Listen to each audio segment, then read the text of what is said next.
सुमेरपुर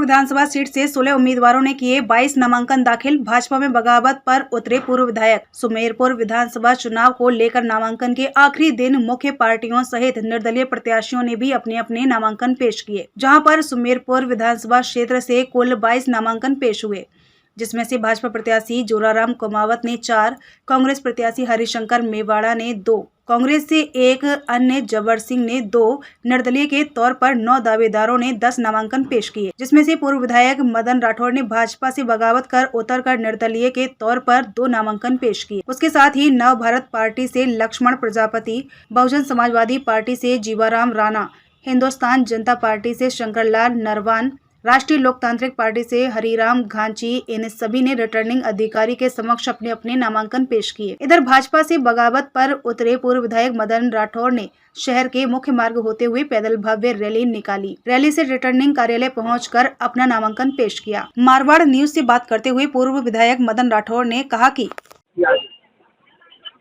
जन अपेक्षाओं के अनुरूप मैंने निर्णय किया है।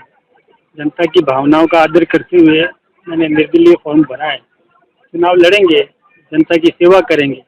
वास्तव में कुछ काम अधूरे हैं, उन कामों को हमको पूरा करना है। घर घर जल पहुंचाना है, प्रत्येक घर में पानी का कनेक्शन होना चाहिए। इस प्रकार की व्यवस्था हम सुनिश्चित करेंगे। दवाई पुनर्भरण सुनिश्चित करेंगे और ये भी कोशिश करेंगे कि हर खेत को पानी मिले। इस प्रकार की व्यवस्था करेंगे। बिजली निश्चित रूप से उपलब्ध होनी चाहिए 24 घंटा प्रत्येक परिवार में। इस प्रकार की व्यवस्था सुनिश्चित करेंगे। गांव में विकास करेंगे। अधूरे काम है उसको पूरा करें।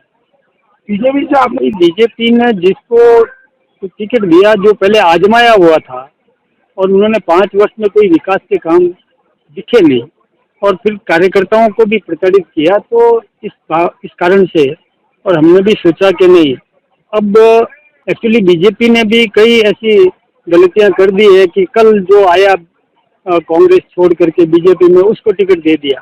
तो जो मूल जिसने जाजम बिछाई, दरी बिछाई, इतने वर्षों तक जिसने तपस्या करके इस पार्टी को इस मुकाम तक पहुंचाया, उसके दिल को ठेस पहुंचती है। मैं सोचता हूं कि ऐसा नहीं करना चाहिए।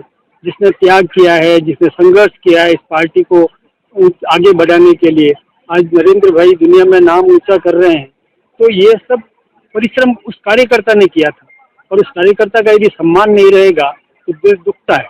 इसी कारण से हालात दबाव डाल दिया, देख लिया। जन भावना का आदर तो करना पड़ेगा ना, आला कमान को भी करना पड़ेगा। और मैं भी जीत के जाऊंगा तो भारतीय जनता पार्टी में जाऊंगा, कार्यकर्ताओं की राय लेकर के जाऊंगा, कार्यकर्ताओं से चर्चा करूंगा। मैं तो कोई नरेंद्र मोदी को कमजोर करना नहीं चाहता हूँ, नरेंद्र मोदी को भी मजबूत करना चाहता हूँ। और लेकिन जो गलतियां नीचे के स्तर पर हो रही है, मोदी जी दुनिया देख रहे हैं, लेकिन पैरों के नीचे और क्या हो रहा है ये सब पता करना कोई आसान बात नहीं है। कई बार इतनी निगरानी रख पाना संभव भी नहीं है। तो यही कारण रहा होगा कि उनके ध्यान में ये सब बातें नहीं आई। आज राजस्थान में देखिए ना, कितने लोगों को ये आया राम गया राम वाली स्थिति बना दी। निष्ठाएं कहाँ चली गई? कल तक जो हमको गाली बोलता था, आज जिंदाबाद हमको उसकी करनी है।